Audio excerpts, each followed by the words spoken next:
تو رسول اللہ نے فرمایا دو باہم گالم گلوچ کرنے والے دونوں شیطان جو بےہودگی کرتے ہیں اور جھوٹ بولتے ہیں. یعنی آپ نے اس بات کی اجازت نہیں دی کہ اگر کوئی آپ کو گالی دے تو آپ جواباً اس کو گالی دیں کہ اعوذ باللہ من الشیطان الرجیم یہ پڑھنا چاہیے. یعنی جب آپ ایسی حالت میں ہوں کہ دوسرا آپ کو غصہ دلا رہا ہے، طیش دلا رہا ہے، تو آپ وہاں پر پھر یہ پڑھیں اعوذ باللہ من الشیطان الرجیم. کہ رسول اللہ صلی اللہ علیہ وسلم نہ فحش گو تھے، نہ لعن طعن کرنے والے تھے اور نہ گالم گلوچ کرتے تھے. تو رسول اللہ صلی اللہ علیہ وسلم کو جب غصہ آتا تھا تو غصے کے وقت بس آپ یہ فرماتے ما لہو طاربہ جبین، اس کو کیا ہو گیا، اس کی جبین خاک آلود ہو. صبغۃ اللہ، اللہ کا رنگ، ومن احسن من اللہ صبغہ، سب سے بہترین رنگ اللہ کا رنگ ہے. رسول اللہ صلی اللہ علیہ وسلم کے سبز گنبد کا جو رنگ ہے یہ سلطان محمد فاتح جو ترکی کے تھے ان سے پہلے سفید رنگ ہوتا تھا. جو ہم نے کہا، جو بیان کیا، اللہ تعالیٰ ہمیں اس کا فہم عطا فرمائے اور پھر عمل کی توفیق عطا فرمائے. بسم اللہ الرحمن الرحیم.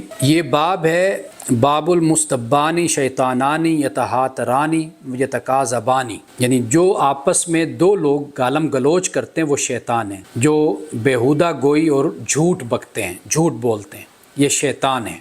یہ روایت ہے سیدنا یاز بن حمار قال، کہتے ہیں قلتو یا رسول اللہ صلی اللہ علیہ وسلم الرجل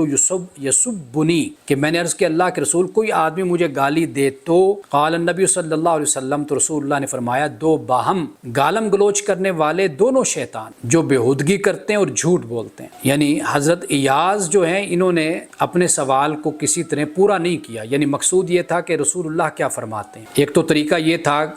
کہ اگر کسی سے پوچھا جاتا کہ کوئی آدمی مجھے گالی دے تو کوئی تو یہ کہہ دیتا کہ بھئی ٹھیک ہے تم بھی جواب دے دو اس کو جتنا اس نے کہا. نہیں، رسول اللہ صلی اللہ علیہ وسلم نے حضرت ایاز کو جو نصیحت فرمائی وہ یہ کہ بھئی نہیں، یہ شیطان کا کام ہے، وہ گالم گلوچ کرتا ہے، وہ شیطان ہے، اور جو اس کے جواب میں ریٹیلیٹ جو کرتا ہے وہ بھی اگر اسی طریقے سے بیہودہ بولے گا، جھوٹ بولے گا، گالم گلوچ کرے گا تو رسول اللہ نے فرمایا کہ پھر دونوں شیطان ہو گئے ہیں. یعنی آپ نے اس بات کی اجازت نہیں دی کہ اگر کوئی آپ کو گالی دے تو آپ جواباً اس کو گالی دیں. کوئی آپ سے بد زبانی کرے تو آپ جواباً بد زبانی کریں، وہ بد کلامی کرے تو آپ جواباً بد کلامی کریں، وہ بد اخلاقی کرے تو آپ جواباً بد اخلاقی کریں. تو اس کی کوئی گنجائش نہیں. یہ آپ یوں سمجھ لیجئے میں قرآن مجید کو پڑھتا ہوں اور احادیث رسول صلی اللہ علیہ وسلم کا کثرت سے مطالعہ کرتا ہوں، اس کی ہرگز مسلمان کو اجازت نہیں دی گئی، بالکل اجازت نہیں ہے کسی طرح بھی کہ دوسرے کے ساتھ زیادتی کرے یا دوسرا جس پستی کی سطح پر اتر کر آ جاتا ہے اس پستی کی سطح پہ یہ بھی اتر جائے. یہ مسلمان کو تعلیم رسول اللہ صلی اللہ علیہ وسلم نے نہیں. یہ جو ہمارا طریقہ ہے کہ ہم الزام بازی اور تہمت کا ویسے ہی جواب دینا شروع کر دیتے ہیں جیسے دوسرے کی طرف سے ہوتا ہے. جیسے آپ اپنے ہاں دیکھ لیجئے کہ ایک سیاسی جماعت مختلف قسم کے ویڈیوز بنائے گی، فیک بنائے گی یا جیسی بھی ہیں، دوسرے اس کے مقابلے میں بھی فیک بنائے گا اور منہ توڑ اس کا جواب دے گا. یعنی وہ تہمتیں، الزام جن کا کوئی وجود نہیں ہوتا وہ بھی بنا کر گھڑ کر اس کو مارکیٹ میں لے آئے گا. تو خیر یہاں تو دونوں مسلمان ہیں تو دونوں کو یہ بات زیب نہیں دیتی کہ جو مسلمان ہے اللہ کو مانتا ہے، رسول اللہ صلی اللہ علیہ وسلم کو مانتا ہے، اور پھر وہ اس طرح کی حرکتیں کرے. یا مذہب میں بھی یہی صورتحال ہمیں نظر آتی ہے کہ ایک دوسرے کے مقابلے میں ویڈیو جاری کی جاتی ہیں. تو یہ افسوسناک صورتحال ہوتی ہے. رسول اللہ صلی اللہ علیہ وسلم کی تعلیم کیا ہے اب یہ دیکھیے. یہ بھی حضرت ایاز بن حمار رضی اللہ تعالیٰ عنہ سے یہ روایت ہے. کہتے ہیں کہ رسول اللہ نے فرمایا اللہ تعالیٰ نے میری طرف وحی کی ہے کہ تواضع اور عجز و انکساری اختیار کرو اور کوئی کسی پر زیادتی نہ کرے اور نہ ہی ایک دوسرے پر فخر کرے. میں نے عرض کیا اللہ کے رسول اگر مجھ سے کم مرتبہ کوئی شخص مجھے گالی دے اور میں اسے جواب دوں تو کیا مجھے گناہ ہوگا؟ آپ نے فرمایا باہم گالم گلوچ کرنے والے دونوں شیطان جو بیہودہ گوئی کرتے اور جھوٹ بولتے ہیں. اب یہ الفاظ ذرا توجہ آپ فرمائیں، آپ دیکھیں. اب وہ پوچھنے والے کیا پوچھتے ہیں؟ ارائیتا لو ان رجلا سبنی فی ملائن ہم انقص منی، یعنی وہ شخص انقص منی جو مجھ سے مرتبے میں کم ہے. یعنی میں امیر ہوں وہ غریب ہے، میں سینئر ہوں وہ جونیئر ہے، میں باس ہوں وہ سب آرڈینیٹ ہے، تو یہ مرتبہ یہ ہے، وہ مجھے گالی دیتا ہے. تو رسول اللہ صلی اللہ علیہ وسلم نے باوجود ہے کہ یہ اس سے دنیاوی لحاظ سے برتر ہے، آپ نے فرمایا کہ نہیں، تم دونوں پھر شیطان بن جاؤ گے اور پھر یعنی بیہودہ گوئی کرتے ہیں، جھوٹ بولتے ہیں، گالم گلوچ کرتے ہیں، تو فرمایا دونوں پھر شیطان. تو ہمیں پھر اسی بات کی تعلیم ہے کہ برداشت کریں اور خاموشی اختیار کریں اس کا بھی علاج رسول اللہ صلی اللہ علیہ وسلم نے بیان فرمایا کہ اعوذ باللہ من الشیطان الرجیم یہ پڑھنا چاہیے. یعنی جب آپ ایسی حالت میں ہوں کہ دوسرا آپ کو غصہ دلا رہا ہے، طیش دلا رہا ہے، تو آپ وہاں پر پھر یہ پڑھیں اعوذ باللہ من الشیطان الرجیم. اب یہی حضرت ایاز کہتے ہیں اسلام لانے سے پہلے جبکہ میں ابھی رسول اللہ کے مخالف تھا، یعنی رسول اللہ پہ میں ایمان نہیں لایا تھا، میں مخالف تھا، میں نے ایک اونٹنی آپ کو تحفے کے طور پر دی تو آپ نے قبول نہیں کی، اور فرمایا کہ میں مشرکین کا ہدیہ ناپسند کرتا ہوں. یہ آپ نے فرمایا، یعنی چونکہ یہ مشرک ہے، نجس ہے، بتوں کو پوجتا ہے، تو رسول اللہ نے ہدیہ قبول نہیں کی، لیکن اہل کتاب کا ہدیہ قبول فرمایا. اب یہ حضرت سعد بن مالک رضی اللہ تعالیٰ عنہ سے روایت ہے کہ نبی کرم صلی اللہ علیہ وسلم نے فرمایا سباب المسلم فسوق، مسلمان کو گالی دینا فسق اور گناہ ہے. حضرت انس رضی اللہ تعالیٰ عنہ سے روایت ہے کہ رسول اللہ صلی اللہ علیہ وسلم لم یکن رسول اللہ صلی اللہ علیہ وسلم فاحشا ولا لعانا ولا سبابا کان یقول عند المعتبۃ مالہ تاربہ جبینہ، کہ رسول اللہ صلی اللہ علیہ وسلم نہ فحش گو تھے، نہ لان تان کرنے والے تھے، اور نہ گالم گلوچ کرتے تھے آپ، بلکہ جب آپ کو غصہ آتا تو آپ صرف یہ فرماتے کہ اسے کیا ہے یا کیا ہو گیا اس کی پیشانی خاک آلود، بس یہ فرما، یا اس کی ناک خاک آلود ہو، یہ الفاظ آپ فرماتے تھے. اور اگر ان الفاظ پر بھی توجہ کریں نا تو اس میں بد دعا نہیں ہے، اس میں بھی ایک لحاظ سے دعا ہے، یعنی مٹی کے ساتھ انسان کا جوڑنا، عجز و انکساری کا پیدا ہونا، یہ اس میں بھی علماء نے یہ بیان کیا کہ یہ بھی بد دعا نہیں ہے. یہ ایسے ہی ہے کہ جیسے ماں غصے میں آئے تو اپنی اولاد کو کچھ نہ کچھ بول دیتی ہے منہ سے، تو کئی دفعہ اگر آپ ان الفاظ پر غور کریں گے ماں کے تو ان الفاظ میں بھی ایک لحاظ سے دعا ہوتی ہے، محبت ہوتی ہے، اس میں بھی رحمت پوشیدہ ہوتی ہے. تو رسول اللہ صلی اللہ علیہ وسلم کو جب غصہ آتا تھا تو غصے کے وقت بس آپ یہ فرماتے مالہ تاربہ جبین، اس کو کیا ہو گیا، اس کی جبین خاک آلود ہو. تو رسول اللہ صلی اللہ علیہ وسلم نہ فحش گو تھے، نہ لعنت کرنے والے تھے، اور نہ گالم گلوچ کرنے والے تھے. اور فرمایا حضرت عبداللہ سے روایت ہے، فرمایا کہ رسول اللہ صلی اللہ علیہ وسلم نے فرمایا سباب المسلم فسوق وقتالہ کفر، کہ مسلمان کو گالی دینا فسوق ہے، گناہ ہے، اور اس سے لڑنا یا اس کا قتال کرنا فرمایا کہ یہ کفر ہے. قتال کا مطلب یعنی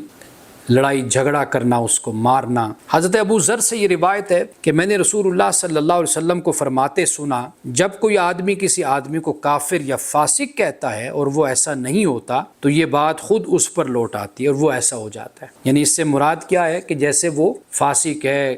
فاجر ہے، کوئی شخص کافر ہے، گناہ گار ہوتا ہے، تو اگر وہ اس طرح نہیں ہے، فاسق یا فاجر نہیں ہے، تو پھر یہ جو گناہ ہے فسق و فجور کا یہ اس پر لوٹ آئے گا. حضرت ابو ذر سے روایت ہے کہ انہوں نے نبی اکرم صلی اللہ علیہ وسلم کو فرماتے ہوئے سنا کہ جس نے جانتے بوجھتے اپنے باپ کے علاوہ کسی کو باپ بنایا اس نے اللہ کے ساتھ کفر کیا. یعنی یہ بہت بڑا گناہ ہے کہ کوئی شخص اپنے باپ کو چھوڑ کر کسی اور کو اپنا باپ کہے. یا جیسے ہمارے ہاں بچہ لے کر پالا جاتا ہے اور لے پالک ہوتا ہے تو اس کے بارے میں حکم یہی ہے کہ اس کی کاغذات میں یا جہاں پر بھی اس کا تعارف اس کے باپ کے حوالے سے ہونا چاہیے، اور جو پالنے والا ہے وہ اس کا باپ نہیں بنتا کسی صورت بھی. تو یہ اسی طرح وراثت میں بھی پھر اس کا کوئی حق نہیں ہوتا. ہاں جو 1/3 ہے اس میں اگر جو اس کا منہ بولا باپ ہے اگر وہ اس کے حق میں وصیت کر جائے تو وہ اس کو وصیت مل جائے گی، لیکن جو وراثت ہے اس میں اس کے مرنے کے بعد لے پالک کو نہیں ملتی وراثت. تو لہٰذا جو اپنی ولدیت ہے وہی اپنی ولدیت رکھنی ہوتی ہے.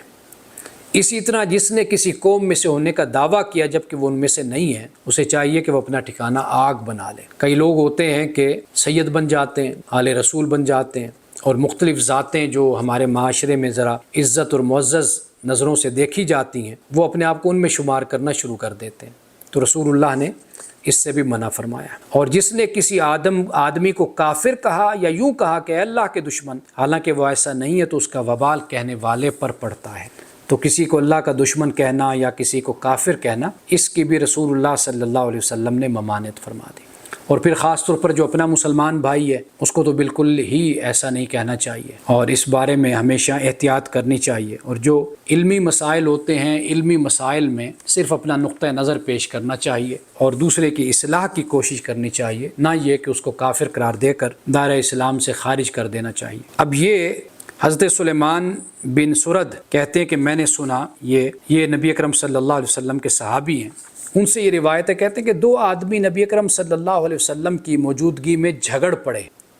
ان میں سے ایک غصے میں آ گیا اور اسے اتنا شدید غصہ آیا کہ اس کے چہرے کی کیفیت بدل گئی اور وہ پھول گیا۔ تب نبی اکرم صلی اللہ علیہ وسلم نے فرمایا مجھے ایک کلمے کا علم ہے، اگر یہ شخص وہ کلمہ پڑھ لے تو یقیناً اس کا غصہ جاتا رہے۔ چنانچہ ایک آدمی حضرت معاذ رضی اللہ تعالیٰ عنہ، وہ آدمی حضرت معاذ ہیں، اس کے پاس گئے اور اسے نبی اکرم صلی اللہ علیہ وسلم کی بات بتائی اور کہا کہ مردود شیطان کی شر سے اللہ تعالیٰ کی پناہ طلب کرو، یعنی اعوذ باللہ من الشیطان الرجیم۔ اس شخص نے کہا کیا تم سمجھتے ہو کہ میں بیمار ہوں، کیا میں دیوانہ ہوں؟ تو کہا اذهب چلے جاؤ۔ اب ممکن ہے کہ جو یہ لڑنے والا شخص ہے یہ مسلمان نہ ہو اور وہ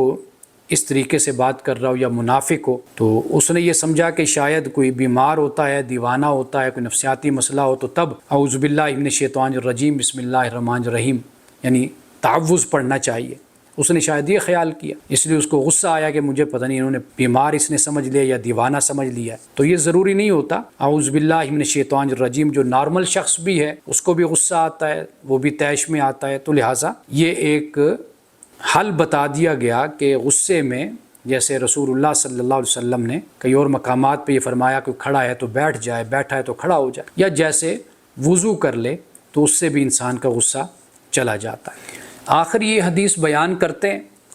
حضرت عائشہ صدیقہ رضی اللہ تعالی عنہا سے یہ روایت ہے، کہتے ہیں کہ نبی اکرم صلی اللہ علیہ وسلم نے کوئی کام کیا اور لوگوں کو بھی وہ کام کرنے کی رخصت دی تو کچھ لوگوں نے اس سے پرہیز کی، تو نبی اکرم صلی اللہ علیہ وسلم کو معلوم ہوا تو آپ نے خطبہ دیا اور اللہ تعالیٰ کی تعریف کے بعد فرمایا ان لوگوں کا کیا حال ہے جو ایسا کام کرنے سے بچتے ہیں جو میں نے کیا ہے۔ اللہ کی قسم میں اللہ تعالیٰ کے بارے میں ان سے زیادہ علم رکھتا ہوں اور ان سے زیادہ اللہ تعالیٰ سے ڈرنے والا ہوں۔ یعنی جیسے اعرابی بدو کہ جن کی ذرا طبیعتوں میں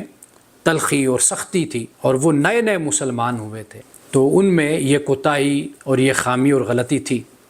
تو یہ پھر رسول اللہ کی تربیت سے پھر اس کی اصلاح بھی ہوتی گئی۔ اب یہ حضرت عائشہ صدیقہ رضی اللہ تعالیٰ عنہا نے اس بات کو بیان کیا، لیکن جو توجہ طلب بات ہے وہ یہ ہے کہ ما بال اقوام، کہ ان لوگوں کا کیا حال ہے، یتنزہون عن الشیء یصنعوہ، جو ایسا کام کرنے سے بچتے جو میں نے کیا ہے۔ اب آپ یہ توجہ کریں ان الفاظ پر کہ آپ نے ان لوگوں کا نام نہیں لیا، ان کا ذکر نہیں کیا نام سے، فرمایا ما بال اقوام، کیا ہو گیا ہے لوگوں کو۔ اب یہ بھی روایت حضرت عائشہ صدیقہ رضی اللہ تعالیٰ عنہا سے ہے، سنن ابی داؤد حدیث نمبر ہے 4788، اس میں یہ الفاظ ہیں کہ اذا بلغ النبی عن الرجل الشیء، کہ رسول اللہ صلی اللہ علیہ وسلم کے پاس اگر کوئی کسی شخص کی کوئی نامناسب بات پہنچتی تو لم یقل ما بال فلان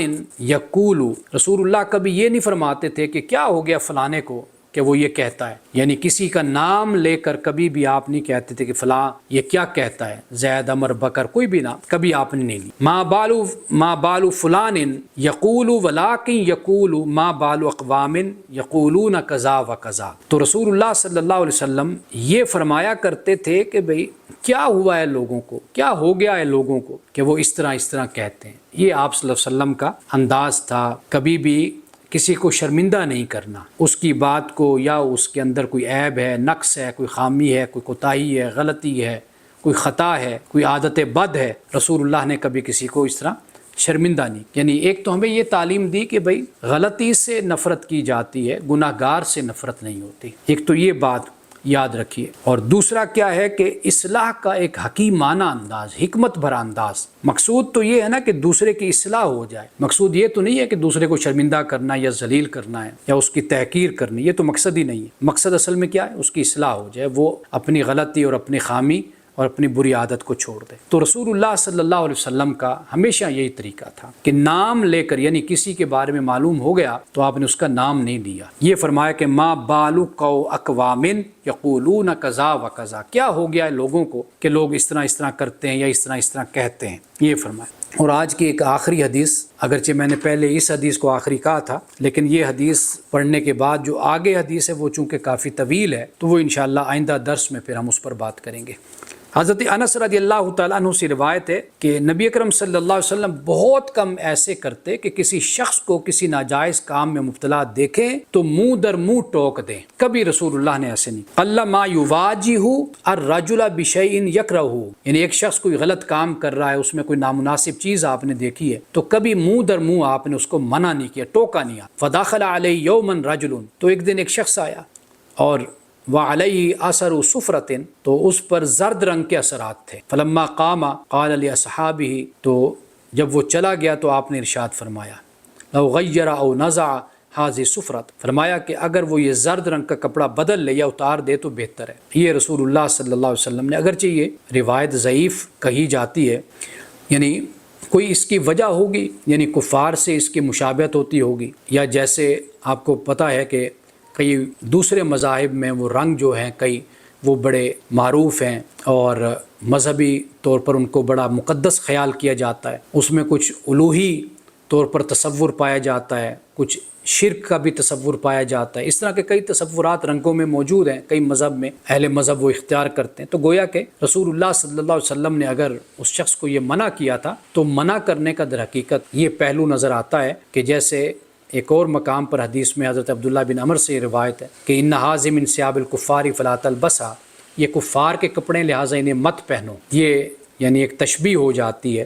شرک اور کفر سے، تو اس لیے رسول اللہ نے منع فرمایا، ورنہ باقی کوئی ایسا معاملہ نہیں ہے. ہمارے ہاں آپ دیکھتے ہیں کہ رنگوں کے بارے میں ابھی ہم نے سورۃ البقرہ میں بھی پڑھا تھا، صبغۃ اللہ، اللہ کا رنگ، ومن احسن من اللہ صبغہ، سب سے بہترین رنگ اللہ کا رنگ ہے. اللہ کا رنگ کیا ہے؟ وہ دین کا رنگ ہے جو اللہ نے ہمیں عطا کیا ہے. تو باقی جو ہم نے اپنے اپنے رنگ بنائے ہوتے ہیں ٹوپیوں کے اور دستاروں کے اور جبوں کے، ان کی کوئی اللہ کے ہاں کوئی، آپ یوں سمجھ لیجئے کوئی حکم نہیں ہے کوئی کہ دین میں کوئی مذہب میں کوئی خدا کے ہاں کہ بھی آپ نے یہ رنگ پہننا یہ نہیں پہننا.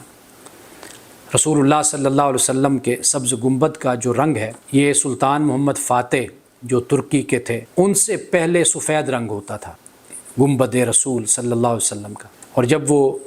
محمد فاتح یعنی خلافت عثمانیہ میں پھر یہ رنگ چینج کر دیا گیا، اب تک یہ سبز رنگ چلتا ہے. رسول اللہ صلی اللہ علیہ وسلم نے کالا رنگ بھی آپ نے پہنا، آپ نے سفید بھی پہنا اور براؤن بھی، مختلف رنگ آپ نے پہنے. تو یہ رنگوں میں کچھ نہیں ہے، حقیقت اللہ کیا بتاتا ہے وہ یہ ہے کہ اللہ کا دین، اس کو اختیار کرو. وہ رنگ ہے جو تم اپنے اوپر چڑھاؤ گے، وہ بہترین رنگ. تو یہ آج کی آخری حدیث ہے جو ہم نے کہا، جو بیان کیا. اللہ تعالی ہمیں اس کا فہم عطا فرمائے اور پھر عمل کی توفیق عطا فرمائے. بارک اللہ لنا ولکم فی القرآن العظیم ونفعنا وإیاکم بالآیات والذکر الحکیم. صدق اللہ العظیم.